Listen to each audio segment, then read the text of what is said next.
وہاں تو اس کی تفصیلات بیان کی جاتی ہیں کہ رسالت مآب صلی اللہ علیہ وسلم پریشانی کے عالم میں آ گئے، اپنی اہلیہ سے آگے کہا ضملونی، وہ ورقہ بن نوفل کے پاس لے گئیں. اس کے بعد بعض بدبخت راویوں نے اس میں یہ چیز بھی داخل کر دی ہے کہ پھر یہ سلسلہ رک گیا، یہاں تک کہ آپ کا دل چاہتا تھا کہ آپ اپنے آپ کو پہاڑ سے گرا دیں، کئی بار خودکشی کی کوشش کی. اس کے بعد پھر سلسلہ درمیان میں رکا رہا، پھر ورقہ بن نوفل کے دنیا سے رخصت ہونے کے بعد تو بالکل ہی رک گیا. یعنی یہ سب جو قصے بیان کیے جاتے ہیں بالکل واہی قصے ہیں، ان کی کوئی حقیقت نہیں ہے. تو یہ وہی چونکہ ان کی خواہش اور تمنا کے بغیر، یہ پھر وہی بات ہے، یعنی نہ وہ اس کے لیے تیاری کر رہے ہوتے ہیں، نہ اس کے لیے متمنی ہوتے ہیں، نہ کہیں بیٹھ کر یہ چلے مراقبے کر کے دیکھتے ہیں کہ اچھا کوئی روشنی مل جائے، کوئی نروان حاصل ہو جائے. ان میں سے کچھ نہیں ہوتا، نہ خواہش نہ تمنا. قرآن مجید نے آگے آپ دیکھیں گے کہ نبوت کے لیے اس کو دلیل بنا دیا ہے. یعنی یہ بتایا ہے کہ نبی کے نبی ہونے کی دلیل ہی یہی ہے کہ اس کے ہاں یہ کچھ نہیں ہوتا. سلامتی ہے ان آنکھوں پہ جو ہدایت پہ نظریں جمائے بیٹھی ہیں، ان کانوں پہ جو ذکر خیر کے منتظر رہتے ہیں، اور ان قدموں پہ جو ہدایت کی راہ پہ گامزن ہیں. جاوید صاحب ایک سوال اور ہے اگر اجازت ہو. جی ارشاد. وہ یہ کہ جس طرح آپ نے بیان کیا کہ جو نبی کا انتخاب ہے وہ ایسے ہوتا ہے، ایک طرح سے اچانک ہوا ہوتا ہے، جس میں نبی کو بھی کوئی اندازہ نہیں ہوتا، نہ اس کے لیے کوئی تربیت ٹریننگ ہے کچھ ہے. تو کیا اس سے ہم یہ بات اخذ کر سکتے ہیں کہ نبی نے اس سے پہلے جو وقت گزارا وہ بالکل ایک عام انسان کی طرح گزارا، اس میں ایسا نہیں تھا کہ اللہ تعالیٰ نے نبوت کا بیج ڈال کے بھیجا تھا جو کہ 40 سال کی عمر میں یا 50 سال کی عمر میں جا کے وہ ایکٹیویٹ ہوا ایک طرح سے. تو اس میں اس کلیریفیکیشن کے لیے ہمارے پاس کوئی اشارے ہیں اس طرح کے جس میں ہم یہ کہہ سکیں کہ ایسا ہی ہے یا ایسے نہیں ہے؟ ہمارے سامنے رسالت مآب صلی اللہ علیہ وسلم کی زندگی ہے اور وہ اسٹیبلشڈ ہسٹری میں بیان ہوئی ہے، اور ہمارے سامنے سیدنا موسیٰ کا واقعہ جزیات تک قرآن نے بیان کر دیا ہے. اس سے یہی بات معلوم ہوتی ہے کہ ایک عام شریف النفس جیسے قرآن کہتا ہے نا، وہ خیار الناس، یعنی بہترین لوگ ہوتے ہیں کردار سیرت کے لحاظ سے، لیکن اس طرح کے کسی ملکے کے کوئی آثار نہیں ہوتے ان کے اندر. عام انسان کی زندگی، اپنے معاشرے کے شریف النفس انسان کی زندگی، اعلیٰ اخلاق کے حامل انسان کی زندگی بسر کرتے ہیں. سیدنا موسیٰ کے بارے میں بھی یہی معلوم ہوتا ہے، اور محمد الرسول اللہ صلی اللہ علیہ وسلم کے بارے میں بھی یہی بات ہے. میں تو اس کی نفی کر رہا ہوں، بار بار توجہ دلا رہا ہوں کہ یہ کوئی اکتسابی عمل نہیں ہے، کہ یہ کسی ملکے کا ظہور نہیں ہے، یہ کسی صلاحیت کی نشو و نما نہیں ہے، ان میں سے کچھ بھی نہیں ہوتا. بلکہ قرآن مجید نے آگے آپ دیکھیں گے کہ نبوت کے لیے اس کو دلیل بنا دیا ہے. یعنی یہ بتایا ہے کہ نبی کے نبی ہونے کی دلیل ہی یہی ہے کہ اس کے ہاں یہ کچھ نہیں ہوتا. وہی کی نوعیت کے اوپر سوال ہے، وہ قرآن نے تو منع کر دیا کہ آپ سوال مت کریں کیونکہ سمجھ میں نہیں آئے گی بات. لیکن ایک سوال ہے کہ جس وقت پہلی وہی ہوتی ہے اور جو علم سکھایا جاتا ہے اس وقت کیا اس طرح کا علم ہوتا ہے کہ وہ بعد میں نبوت کے دوران پھر وہ انفولڈ ہوتا رہتا ہے، مطلب ایک پرسنالٹی کے لیول کے اوپر کوئی خاص تبدیلی بھی آتی ہے، مطلب جو رسول ہوتا ہے اس میں، یا یہ ہوتا ہے کہ ہر وقت ہی کنیکشن کے اوپر بار بار ہدایت دی جاتی ہے؟ جو ہدایت بار بار، تو میں نے بڑی وضاحت کے ساتھ یہ بتایا ہے کہ انسان کو بھی ضرورت نہیں ہے.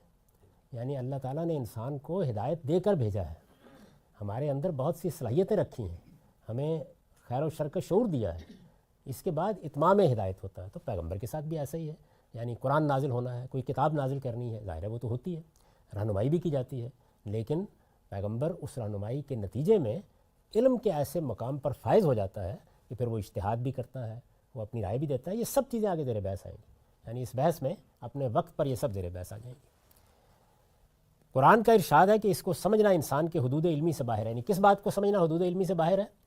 یہ دیکھیے نا کہ مثال کے طور پر اس وقت میری آواز ہزاروں لاکھوں لوگوں تک دنیا کے مختلف علاقوں میں پہنچ رہی ہے. تو آپ سے کوئی پوچھے کیسے پہنچ رہی ہے، تو آپ سائنسی طریقے سے بتا سکتے ہیں کیسے پہنچ رہی ہے، اس لیے کہ یہ علم ہماری دریافت ہے. اللہ تعالیٰ یہ معاملہ کیسے کرتے ہیں، ملائے اعلیٰ سے کیسے آتی ہے، کہاں سے آتی ہے، کس میڈیم سے آتی ہے. یعنی جب اللہ تعالیٰ بات کر رہے تھے تو کیا وہ وادی مقدس طوا میں خود آ گئے تھے؟ آواز آ رہی تھی، اوپر سے آ رہی تھی، یعنی عرش الہی سے آ رہی تھی. یہ وہ معاملہ ہے جس کے بارے میں یہ فرمایا کہ اس کا علم نہیں دیا گیا تمہیں، روکا اس سے گیا ہے. یعنی وہ میڈیم کیا ہے، یا دوسرے لفظوں میں وہ سائنس کیا ہے جس سے یہ ہو جاتا ہے. اس سے آگے اس کی حقیقت کیا ہے؟ قرآن کا ارشاد ہے کہ اس کو سمجھنا انسان کے حدود علمی سے باہر ہے. چنانچہ فرمایا ہے وَيَسْأَلُونَكَ عَنِ الرُّوحِ قُلِ الرُّوحُ مِنْ أَمْرِ رَبِّي وَمَا أُوتِيتُم مِّنَ الْعِلْمِ إِلَّا قَلِيلًا. یہ تم سے روح کے متعلق پوچھتے ہیں جو تم پر وحی کی جاتی ہے. یہ روح یہاں پہ سول نہیں ہے اس آیت میں، بلکہ وحی میں قرآن مجید نے یہ کہا ہے کہ یہ ہم بھیجتے ہیں، یہ اصل میں ایک طرح کی پھونک ہے جو اس کو لے کے آتی ہے، تو اس کو روح سے تعبیر کیا ہے. وہ تم سے روح کے متعلق پوچھتے ہیں جو تم پر وحی کی جاتی ہے، ان سے کہو یہ روح میرے پروردگار کا ایک حکم ہے، اور اس طرح کے حقائق کا تم کو بہت تھوڑا علم دیا گیا ہے۔ یعنی یہ جو حقائق ہیں، مثلا یہ بات کہ انسان کی شخصیت بھی ایک نفخ کے نتیجے میں، ایک پھونک کے نتیجے میں انسان کے قالب میں آ جاتی ہے۔ اصل شخصیت جو غیر مرئی ہے، انویزیبل ہے، وہ جس وقت انسان کا حیوانی قالب تیار ہو جاتا ہے ماں کے پیٹ میں، جیتا جاگتا بچہ، تو اس کے بعد اس کو انسانی شخصیت دی جاتی ہے۔ قرآن نے بتایا ہے کہ ابتدا میں بھی یہی ہوا تھا، یعنی انسان کا حیوانی وجود جب پایا تکمیل کو پہنچ گیا، اس کے بعد ہم نے اس کو انسانی شخصیت دی۔ تو یہاں بھی یہی زیر بحث ہے کہ یہ شخصیت کیسے ملتی ہے ہم نہیں جانتے، اور وہی کیسے آتی ہے یہ بھی ہم نہیں جانتے۔ تو اس پر توجہ دلائی کہ وما اوتیتم من العلم الا قلیلا، یہ بنی اسرائیل کی 85 آیت ہے، اور اس طرح کے حقائق کا تم کو بہت تھوڑا علم دیا گیا ہے، یعنی جتنی بات بتائی گئی ہے بس وہ اتنی ہے۔ انبیاء علیہم السلام پر یہ وحی چونکہ ان کی خواہش اور تمنا کے بغیر اور نفس کی جانب الہی سے آتی ہے، یعنی یہاں پر کچھ الفاظ ہیں جن کو سمجھ لینا چاہیے۔ یہ جو وحی ہے جس کے بارے میں بتایا ہے کہ اس کی حقیقت تو تم نہیں جانتے کہ اس کی سائنس کیا ہے، کیسے آتی ہے، لیکن یہ میرا امر ہوتا ہے جو کسی بندے سے متعلق ہوتا، اور پھر میں اپنا پیغام اس میڈیم سے پہنچاتا ہوں۔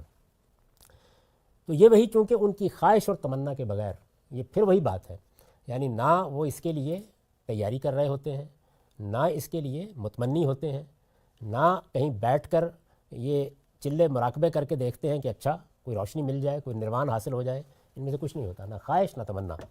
اور نفس کی جانب الہی سے آتی ہے، یعنی ہمارے نفس میں اللہ تعالیٰ نے جو مختلف پہلو رکھے ہیں، ان میں سے ایک پہلو وہ بھی ہے جہاں شیطان وسوسے ڈال دیتا ہے، اور ایک پہلو وہ بھی ہے، یا یوں سمجھ لیں کہ جیسے آپ بعض موقعوں کے اوپر کسی چیز کو استعمال کرتے ہیں تو آپ اس میں 2 جگہیں بنا دیتے ہیں سوئچ لگانے کی، یعنی ایک کو لگائیں گے تو بلب روشن ہو جائے گا، دوسرے کو لگائیں گے پنکھا چل پڑے گا۔ تو اللہ تعالیٰ نے نفس کے اندر بھی 2 جانب رکھے ہیں، ایک وہ ہے جہاں سے وہ رابطہ پیدا کرتے ہیں، اور ایک وہ ہے جس سے شیطان بھی رابطہ پیدا کر لیتا ہے، جیسے کہ خود قرآن نے بتایا کہ تمہارے سینوں میں، تمہارے دلوں میں پھونکتا ہے، وسوسے ڈالتا ہے۔ یہ وہی چونکہ ان کی خواہش اور تمنا کے بغیر نفس کی جانب الہی سے آتی ہے، اس لیے اس کی صحت کے بارے میں انہیں ہرگز کوئی تردد نہیں ہوتا، یعنی ادنا درجے میں بھی کوئی خیال نہیں ہوتا کیا ہو گیا ہے، جا کے پوچھیں، معلوم کریں، کوئی تردد نہیں ہوتا۔ وہ اس کو وصول کرتے ہیں جس طرح کہ آپ نے دیکھا سیدنا موسیٰ نے کیا۔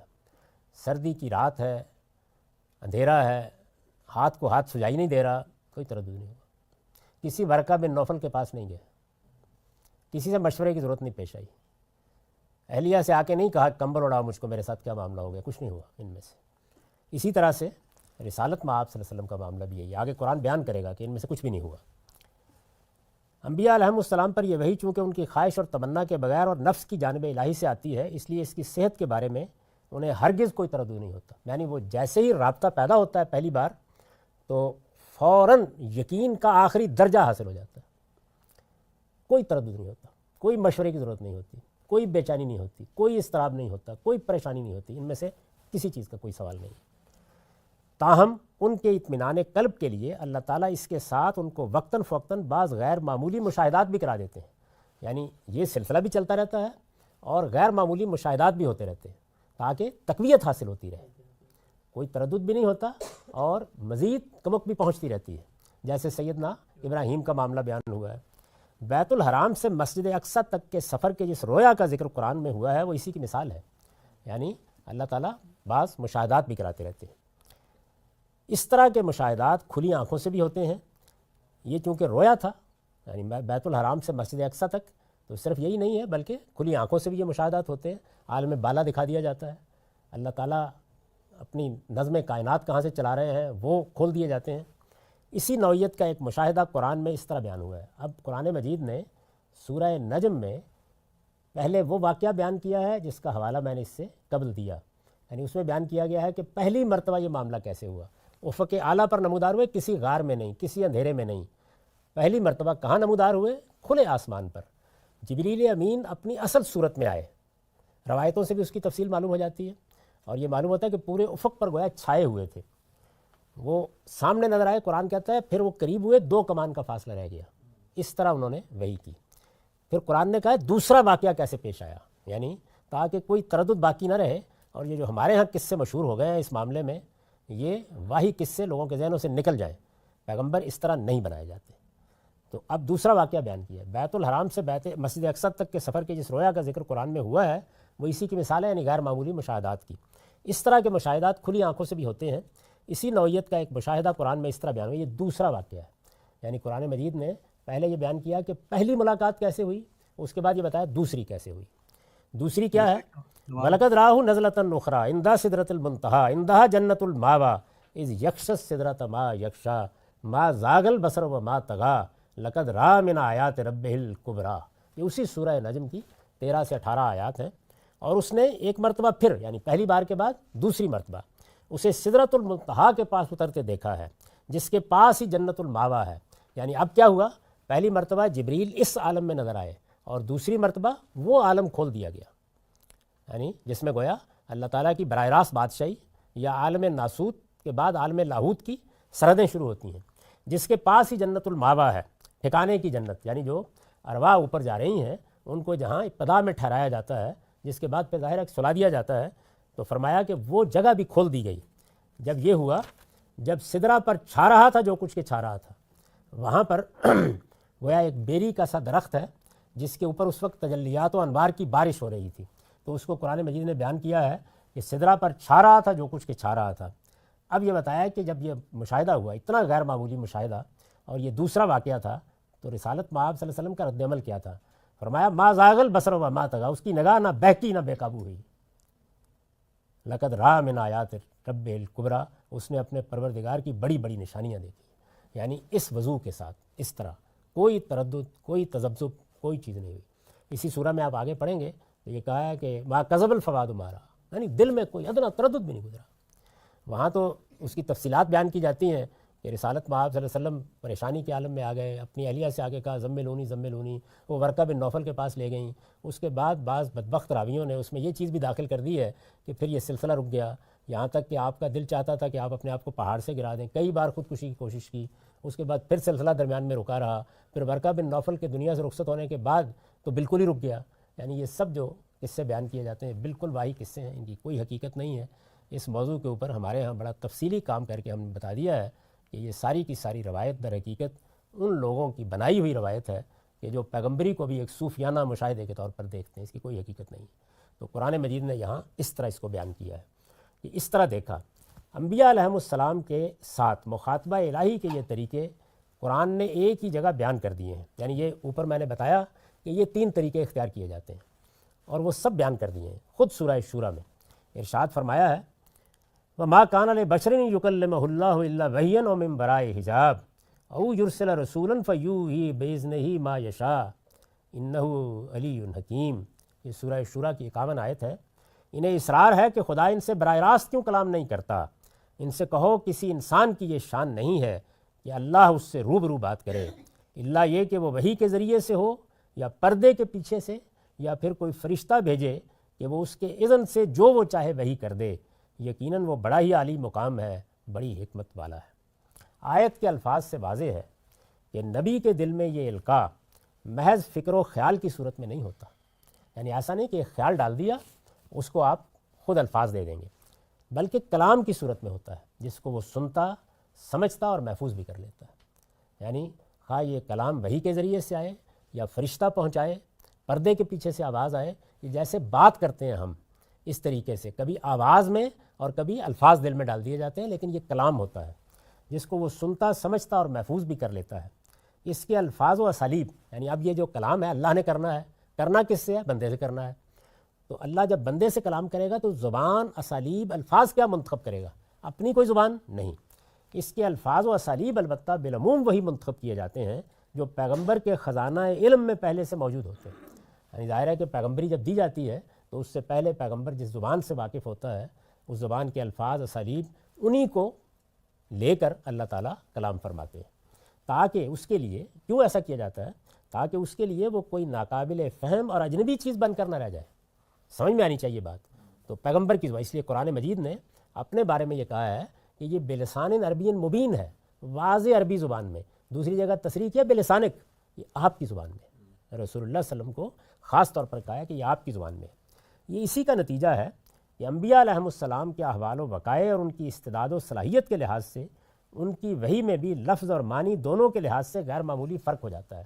یعنی یہی وجہ ہے کہ آپ کو زبور میں اور اسلوب ملتا ہے، تورات میں اور اسلوب ملتا ہے، انجیل میں اور اسلوب ملتا ہے، نبیوں کے صاحب میں اور ملتا ہے. اس لیے کہ نبی کون ہے، زبان کون سی ہے، زمانہ کون سا ہے، زبان کے اسالیب کیا ہیں، ان کا لحاظ رکھا جاتا ہے.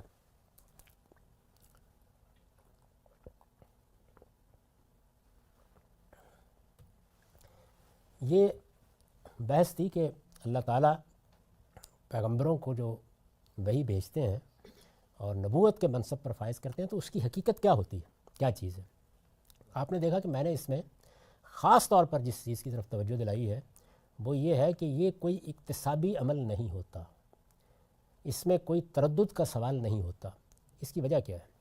اس کی وجہ یہ ہے کہ اللہ تعالیٰ نے ایک تو یہ سلسلہ قائم کیا ہوا ہے، یعنی پیغمبر آتے ہیں، پیغمبروں کا انتخاب کرتا ہے، جیسے سیدنا موسیٰ کا اچانک انتخاب. رسالت میں آپ صلی اللہ علیہ وسلم کا بھی بالکل ایسے ہی ہوا ہے. یعنی بظاہر اگر اس واقعے کو آپ لے لیں جس پہ بیان کیا گیا کہ آپ ایک جگہ سے چلے آ رہے تھے، یکا یک آپ نے دیکھا کہ آپ کے سامنے جبریل، جس کو قرآن نے یہاں بیان کیا، افق اعلیٰ پر نمودار ہو گئے. تو جیسے وہاں ایک واقعہ اچانک ہوا، بالکل اسی طرح اچانک یہ معاملہ ہوتا ہے. قرآن مجید نے اس کی تفصیل بھی کر دی ہے. اس پیغمبری کے ساتھ، یعنی یہ تو سلسلہ ہے نا کہ اللہ نے اپنے بندوں میں سے کسی کا انتخاب کیا اور انتخاب کر کے اس کو وحی بھیجی، جیسے اوپر بیان ہوا ہے سورہ شورا کی آیات میں کہ ہم ایسے بھیجتے ہیں. یہ 3 طریقے اختیار کرتے ہیں اپنا پیغام پہنچانے کے لیے. اس کے بالمقابل ایک پوری روایت موجود ہے، اور وہ روایت بھی قرنوں سے موجود ہے، قدیم ترین زمانوں سے موجود ہے. اور وہ روایت یہ ہے کہ بعض انسانوں کے اندر جب یہ شدید خواہش پیدا ہوتی ہے کہ وہ ملائے اعلیٰ سے رابطہ پیدا کریں، وہ اللہ تعالیٰ سے پیغام وصول کریں. یہ آج کی چیز نہیں ہے. دونوں روایتیں دنیا میں ایک بڑی ہی غیر معمولی تاریخ رکھتی ہیں. انسان اپنے فکر کے ذریعے سے حقائق تک پہنچنے کی کوشش کرتا ہے. فکر کے ذریعے سے کیسے پہنچا جاتا ہے؟ یعنی انسان کو عقل دی گئی ہے، وہ یہ محسوس کرتا ہے کہ جو چیزیں اس کے سامنے آ رہی ہیں ان کے پس منظر میں در حقیقت اس کے ذہن کی کار فرمائی ہے. یہ ایک عمومی تجربہ ہے جو انسان کو ہوتا ہے. کیسے ہوتا ہے؟ ایک سنگ تراش پتھر کا ایک ٹکڑا لیتا ہے اور وہ اس میں ایک تصویر ابھارنا چاہتا ہے. تو تصویر پتھر میں اپنا نقش بعد میں ابھارتی ہے. پہلے اس کا ایک خاکہ انسانی ذہن کے اندر پیدا ہوتا ہے. ایک آرکیٹیکٹ، ایک ماہر تعمیرات آپ کے مکان کا نقشہ بناتا ہے تو پہلے وہ نقشہ اس کے ذہن میں پیدا ہوتا ہے. یعنی اس کا ذہن ایک پوری عمارت کو پہلے اپنے تصور میں لاتا ہے. وہ کہاں سے اٹھائے گا، کیا اس کی تعمیرات ہوں گی، کہاں تک پہنچے گی.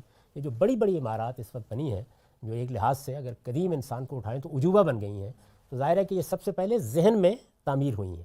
یعنی ایک تعمیر وہ ہے کہ جو اینٹ گارے سے باہر ہو رہی ہوتی ہے. وہ جو ذہن کی تعمیر ہے، یا وہ محض ایک خیال ہے یا اس کی حقیقت ہے. تو انسان کو یہ پہلے دن سے جب اس نے سوچنا شروع کیا ہے تو توجہ ہوئی کہ یہ اپنی ذات میں ایک حقیقت ہے. بڑا فلسفہ ہمیشہ سے اس ذہن کو مقدم سمجھتا رہا ہے. یہ سقراط و افلاطون، یہ ہیگل، یہ کانٹ، اگر آپ ان کو پڑھیں، لائبنز، اسپینوزا، تو یہ آپ کو اسی چیز کی طرف توجہ دلائیں گے کہ یہ انسانی ذہن ہے اصل میں جس میں چیزوں کی حقیقت موجود ہے. اور وہ حقیقت اگرچہ مرئی نہیں ہے، ویزیبل نہیں ہے، لیکن اصل وہی ہے. اور جب انسان اس حقیقت کو پتھر سے متعلق کرتا ہے تو گویا کیا کرتا ہے، جو حقیقت ہے اس کی چھاپ یا اس کی شبیہ وہ اس پر ڈال دیتا ہے. تو سنگ تراش کچھ نہیں کرتا، وہ پتھر میں سے وہ شبیہ ابھارتا ہے. تو یہی معاملہ مادے کے ساتھ بھی ہو رہا ہے. یعنی جو آپ کے سامنے یہ مادہ بکھرا پڑا ہے، یعنی جو مواد بکھرا پڑا ہے، وہ کہیں آدمی بن رہا ہے، کہیں وہ کوئی بندر بن رہا ہے، کہیں شیر بن رہا ہے، کہیں کوئی اور چیز بن رہا ہے. یہ درخت، یہ سمندر، یہ ہوائیں، یہ جو کچھ بھی وجود پذیر ہو رہا ہے، یہ در حقیقت کچھ بھی نہیں ہے. یہ اصل میں اس ذہن کے اندر موجود حقیقی چیزوں کا وجود ہے. تو انسان یہ خیال کرتا ہے کہ یہ جو اتنی بڑی اس کو صلاحیت دی گئی ہے، اسی کے ذریعے سے وہ حقائق تک بھی پہنچ جائے گا. جب انسان اس ذریعے کو استعمال کرتا ہے تو اس سے جو علم وجود میں آتا ہے اس کو ہم فلسفہ کہتے ہیں. اصلاً فلسفہ یہ ہے. اس کے بعد ایک دوسرا پہلو ہے، اور وہ یہ کہ انسان، آپ جانتے ہیں کہ رات میں خواب دیکھتا ہے. رات میں جب ہم خواب دیکھتے ہیں تو ہم ہوتے ہیں، وہی ہمارا وجود، لیکن ایک دوسری دنیا سے ہمارا سابقہ پڑ جاتا ہے. اس دنیا میں بعض موقعوں کے اوپر ایسے ایسے حقائق منکشف ہوتے ہیں کہ انسان خیال کرتا ہے کہ یہ تو ماضی کی کوئی چیز ہے، بہنے ہی سامنے آ گئی، یہ مستقبل کا کوئی واقعہ. کئی لوگ آپ کو سنائیں گے کہ یہ جو پرسوں معاملہ ہوا وہ میں نے 3 دن پہلے بہنے ہی اس طرح دیکھ لیا تھا. تو انسان خواب میں ایک تجربے سے گزرتا ہے. اس سے اسے خیال ہوا کہ انسان کے لیے یہ ممکن ہے کہ وہ اس ذریعے سے بھی، جس کو آپ عرفان کہتے ہیں، وجدان کہتے ہیں، اگر وہ جس طرح علم میں ریاضت کرتا ہے یا فکر میں ریاضت کرتا ہے، تعمق کرتا ہے، سوچتا ہے، اس سے حقائق منکشف ہوتے ہیں، تو اگر وہ اس راستے کو بھی اختیار کرے تو اسے حقیقت تک رسائی ہو سکتی ہے، یا خدا سے اس کا تعلق ہو سکتا ہے، یا حقیقت مطلقہ تک اس کی رسائی ہو سکتی ہے. تو اس کا مطلب یہ ہوا کہ 2 ذرائع خود انسان نے تلاش کیے ہیں. ایک فکر کا راستہ جس سے فلسفہ وجود میں آیا، دوسرا اپنے باطن کے اندر موجود اس فیکلٹی تک پہنچنے کا راستہ جو خواب دکھاتی ہے سوتے میں. تو کیا یہ معاملہ بیداری میں بھی ہو سکتا ہے؟ تو یہ وہ راستہ ہے کہ جو عام طور پر صوفیانہ مذاہب نے اختیار کیا ہے. یہ دونوں راستے موجود ہیں. اب جب ظاہر ہے کہ پیغمبری سمجھانا بیٹھتے ہیں لوگ تو یہ خیال ہوتا ہے کہ انسان کو کس استدلال سے سمجھایا جائے، وہی کیسے آتی ہے. تو بالعموم کیا کیا جاتا ہے؟ بالعموم صوفیانہ عرفان کی مثال دے دی جاتی ہے. لوگ بھی یہ خیال کرتے ہیں کہ اسی طرح کی کوئی چیز ہے، بلکہ جب کبھی کوئی دعوے کی حد تک نبوت سامنے آئی جو حقیقی نبوت نہیں تھی تو اسی طرح کا استدلال بھی ہوا کہ اگر آدمی مراقبے کرتا ہے، نیکی کرتا ہے تو اللہ کی محبت ہے، اللہ تعالیٰ پھر اس کے نتیجے میں، اس کے صلے میں اس کو نبوت دے دیتے ہیں، یا گویا انسان کا رابطہ ہو جاتا ہے. ہمارے ہاں کی صوفیانہ روایت میں بھی آپ جگہ جگہ اس کا ذکر دیکھتے ہیں. قرآن مجید نے اس کی نفی کی ہے اور یہ بتایا ہے کہ اللہ تعالیٰ اپنا پیغام پہنچانے کے لیے اور اپنی بات کہنے کے لیے ان میں سے کوئی طریقہ بھی روا نہیں رکھتے. یعنی اگر آپ نے اپنی فکر کو مہمیز دینی ہے تو اس کے لیے بھی صحیح میدان کون سا ہے؟ اس کے لیے صحیح میدان آپ کی مادی کائنات اور آپ کے نفس کے حقائق ہیں، ان پر غور کریں، اس سے علوم کے دروازے کھلیں گے. چنانچہ ایسا ہی ہوا کہ جب انسان مابعد طبیعت کی مسائل اور اس کی گتھیاں سلجھانے سے باز آ گیا اور اس نے اپنی مادی دنیا کے قوانین پر غور کرنا شروع کیا تو ایک نئی دنیا اس کے سامنے آ گئی. ہم یہ بھی دیکھتے ہیں کہ اگر وہ نفس کے حقائق پر غور کرے تو اس سے بھی ایک نئی دنیا سامنے آتی ہے. چنانچہ قرآن مجید میں اس کی بھی مثالیں موجود ہیں کہ ملکہ بلقیس کا تخت اٹھا لانے جیسا علم انسان دریافت کر چکا تھا. یہ معمولی چیز نہیں ہے، کوئی 1500 میل کے قریب کا فاصلہ ہے جہاں سے چشم ددن میں وہ اٹھا کے لے آیا گیا. اور قرآن مجید نے یہ بتایا کہ کون تھا وہ، الذی عندہ علم من الکتاب، اس کے پاس نوشتہ خداوندی کا ایک علم تھا، اٹھا کر لے آیا اس کے نتیجے میں. تو یہ بھی علم ہے، سائنس یہ بھی علم ہے. آپ اگر اس دنیا سے متعلق ہو، یعنی آپ نے تخت اٹھا کے لانا ہے، یہ بھی ممکن ہے. آپ نے اس پوری کی پوری مجلس کو ابھی مریخ پر دکھانا ہے، یہ ممکن ہے. لیکن آپ ملائے اعلیٰ سے رابطہ کر لیں، آپ حضیرت القدس میں داخل ہو جائیں، آپ جبریل امین سے کوئی چیز چھین لیں، آپ فرشتوں کے ساتھ ربط پیدا کر لیں، آپ اللہ تعالیٰ کی بارگاہ میں دخل انداز ہونے کی کوشش کریں، تو اس کی نفی کی گئی ہے. اس کا کوئی سوال نہیں. اللہ تعالیٰ کہتے ہیں کہ مجھے جب اپنے بندوں سے کوئی بات کرنی ہوتی ہے تو میں اپنے فرشتوں کے ذریعے سے بھیجتا ہوں، یا براہ راست کلام کرتا ہوں، یا پردے کے پیچھے سے آواز دیتا ہوں. لیکن یہ انتخاب بھی میرا ہوتا ہے. یعنی اس میں نہ تو کوئی باطنی ملکہ ہے جو ظہور پذیر ہو جاتا ہے، کوئی صلاحیت ہے جو نشو و نما پا کے سامنے آ جاتی ہے، نہ یہ کسی مراقبے کے نتیجے میں حاصل ہونے والا نروان ہے. ان میں سے کوئی چیز بھی نہیں ہے. تو اس کی نفی قرآن مجید نے کی ہے کہ نبوت کی حقیقت کیا ہے. تو اگر آپ کو اللہ کی بات جاننی ہے، یعنی دنیا کے اندر اللہ تعالیٰ نے جو علوم فنون رکھے ہیں، جو راز رکھے ہیں، جو اسرار رکھے ہیں، ان کو آپ نے تلاش کرنا ہے، ان کی جستجو کرنی ہے، تو اس کے دروازے کھلے ہوئے ہیں. لیکن اس بارگاہ میں داخلے کا کوئی راستہ نہیں. یعنی آپ نیکی کریں، آپ خیر کے علمبردار بنیں، آپ تقوی کے اعلیٰ معیار پر پہنچیں. اس کا نتیجہ آخرت میں اللہ تعالیٰ کے انعامات کی شکل میں ملے گا. لیکن اس دنیا میں رہتے ہوئے اللہ تعالیٰ کی بات کو جاننے کا کوئی اور راستہ نہیں. میں نے یہ بتا دیا ہے اپنی کتاب برہان میں تمام صوفیانہ مذاہب کے حاملین کی تحریریں نقل کر کے کہ وہ اصرار کرتے ہیں اس بات پر کہ پیغمبر جہاں سے لیتے ہیں ہم اس سے بھی بالا تر جگہ سے لے کے آ جاتے ہیں. اسی طرح سے جو روایت عام طور پر آپ کو ہندوستان میں ملتی ہے، خواہ وہ بدھ مت کی روایت ہے، خواہ وہ جین مت کی روایت ہے، یا اور اس طرح کی روایتیں ہیں، ان سب کے اندر اگر آپ اتر کر دیکھیں تو وہاں انسان یہی کام کرتا نظر آئے گا. یعنی کسی درخت کے نیچے بیٹھ کر، کسی غار میں بیٹھ کر، کسی کھو میں جا کر وہ حقیقت تک پہنچنے کی صحیح کر رہا ہے. حقیقت سے کیا مراد ہے؟ یعنی اس کائنات کا اصل اصول کیا ہے، یہ کہاں سے کنٹرول ہو رہی ہے، اس میں اگر کوئی اس کا خالق ہے تو اس کی حقیقت کیا ہے، اور اس سے ہمیں کیسے اخذ کرنا ہے تو اس کی کوشش کرتا ہے. تو اللہ تعالیٰ نے یہ قرآن مجید میں واضح کر دیا ہے کہ مجھے جب کوئی بات کہنی ہوتی ہے تو میں اس طرح کرتا ہوں، اور یہ معاملہ میری طرف سے ہوتا ہے. اور یہ جلیل القدر پیغمبروں کے ساتھ بھی ایسے ہی ہوتا ہے. یعنی راستے میں چلتے ہوئے موسیٰ علیہ السلام کو بلا لیا جاتا ہے، ان کو وہم و گمان میں بھی نہیں ہوتا کہ مجھے اس منصب پر فائز کیا جا رہا ہے.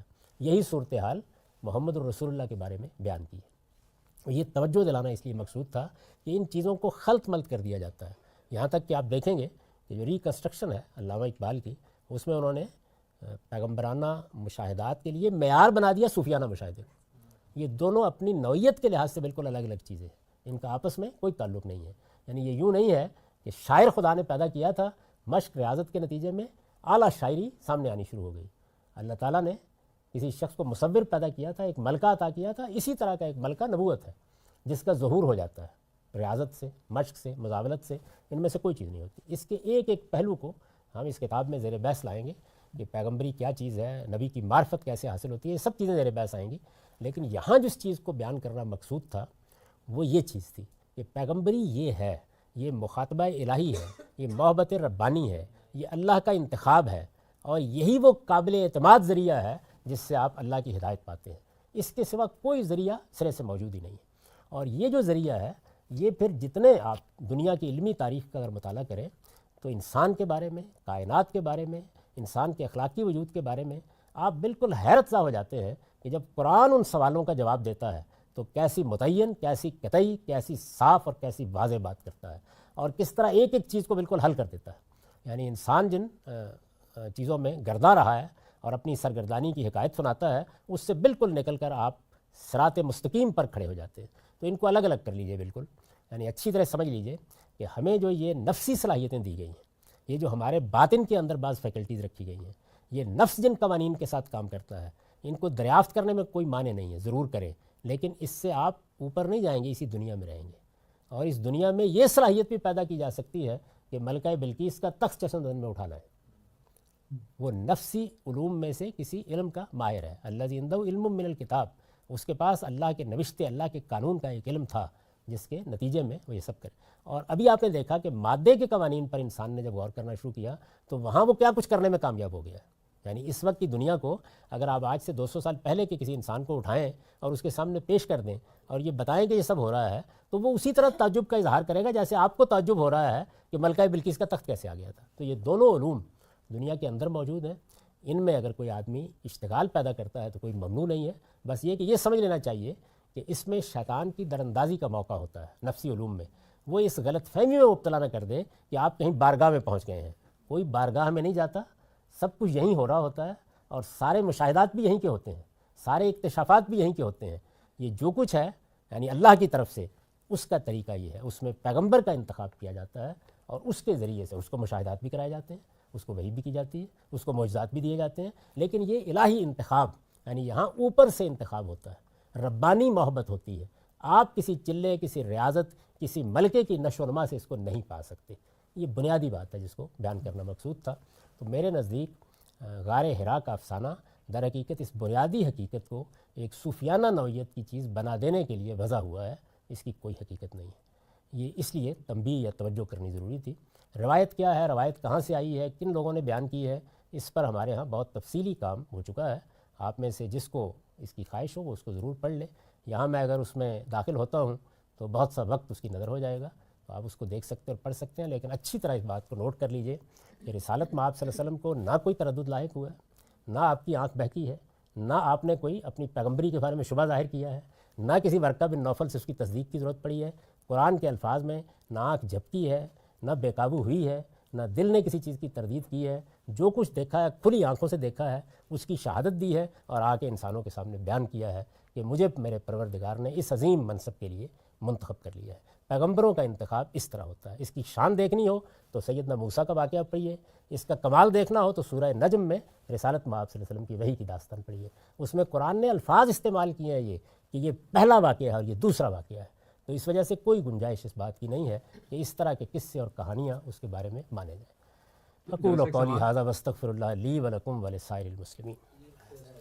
یہ سوال ایک جیسا یہ ہے کہ آپ نے جو پچھلے 10-15 منٹ میں بیان کیا کیا اس سے یہ نتیجہ نکالنا جائز ہوگا کہ جو جن مذاہب کو آپ صوفیانہ مذاہب کہتے ہیں کہ وہ ان دیئر ایسنس وہ مبنی بر حق نہیں ہو سکتے؟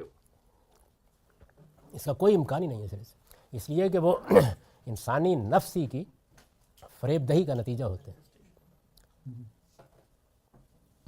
اور انسان کا معاملہ یہی ہے، یعنی جیسے ہی وہ اس دنیا میں داخل ہوتا ہے، آپ دیکھیں ادھر ذرا باہر کی دنیا میں آ جائیں، جیسے ہی انسان کو بڑے اکتشافات ہوئے ہیں، اس نے تاریخ کو جان لیا، اس نے انسان کی پیدائش کو جان لیا، اس نے اس بڑے انفجار کا وقت معلوم کر لیا جب کہ اس کائنات کی ابتدا ہوئی، تو اس کا نتیجہ کیا ہے؟ وہ یہ خیال کرتا ہے کہ اس نے حقیقت کو آخری درجے میں پا لیا ہے. قرآن مجید اسی وجہ سے ان سارے معاملات کے بارے میں بنیادی رہنمائی دیتا ہے تاکہ معلوم ہو کہ بادشاہ کائنات جب بتاتے ہیں کہ میں نے کیا کیا تھا تو کیسے بتاتے ہیں، اور انسان جب سوچتا ہے تو وہ کس طریقے سے سوچتا ہے. تو یہی معاملہ جو ہے وہ ہمارے ہاں ان لوگوں کے ساتھ ہوا ہے. اس کو کسی اپنے ہاں یا غیر میں تقسیم مت کیجیے. یعنی آپ ہندوؤں کے ہاں دیکھ لیں، آپ مسیحیوں کو دیکھ لیں، آپ یہودیوں کے ہاں دیکھ لیں، یہ صوفیانہ مذاہب جو ہیں ان کی پوری تاریخ یہی بتاتی ہے کہ وہاں انسان انہی مراحل سے گزرتا ہے، اور وہ بھی ایک دنیا ہے، بہت بڑی دنیا ہے. میں نے عرض کیا کہ اگر اس دنیا کا بھی سچا علم انسان حاصل کرے تو ملکہ بلقیس کا تخت اٹھا لا دے سکتا ہے چشم زدن میں، پلک جھپکنے میں. اس وقت بھی یہ ساری مجلس جو ہے یہ پلک جھپکنے میں دنیا بھر میں دکھائی جا سکتی ہے. تو وہاں پر بھی واقعہ اس طرح ہوا ہے. وہ علم ہے، اس کا اللہ تعالیٰ کی محبت سے تعلق نہیں ہے. یعنی وہ ایک محبت تو ہے نا، یہ سائنسدان بھی جو کچھ کر رہے ہیں وہ اللہ ہی کا دیا ہوا ہے، لیکن وہ ایک دوسری دنیا ہے. لیکن جیسا ہم اس کو ایسے کیوں نہیں دیکھ سکتے کہ قرآن میں دو طریقے بیان کیے گئے ہیں جس طرح سے اللہ تعالیٰ نے انسان سے رابطہ کیا، لیکن اس میں کوئی تیسرے یا چوتھے یا پانچویں طریقے کی نفی تو نہیں ہوتی صرف ان دو کے کہنے سے. یہ ہم نے اس پہلے دو کے ذکر سے یہ کس طرح ہم نے کنکلوڈ کیا کہ باقی اور طریقہ کوئی نہیں ہو سکتا؟ آپ کی دو سے کیا مراد ہے؟ دو سے مراد یہ اللہ تعالیٰ نے حجاب کے پیچھے سے براہ راست بات کی یا کسی وحی کا طریقہ استعمال کیا، وحی میں کسی یہ تو دو ہے ہی نہیں ہے، یہ تو میڈیم میں دو نہیں ہے. جو اصل بات ہے جس پر میں نے اتنی دراز نفسی کی ہے وہ یہ ہے کہ انتخاب خدا کا ہوتا ہے، اکتساب نہیں، تعلیم نہیں، تربیت نہیں، نشو و نما نہیں، انتخاب خدا کا ہوتا ہے. یہ تو بات کا معاملہ ہے کہ اب انتخاب ہوگا تو کیا کرے گا اللہ تعالیٰ.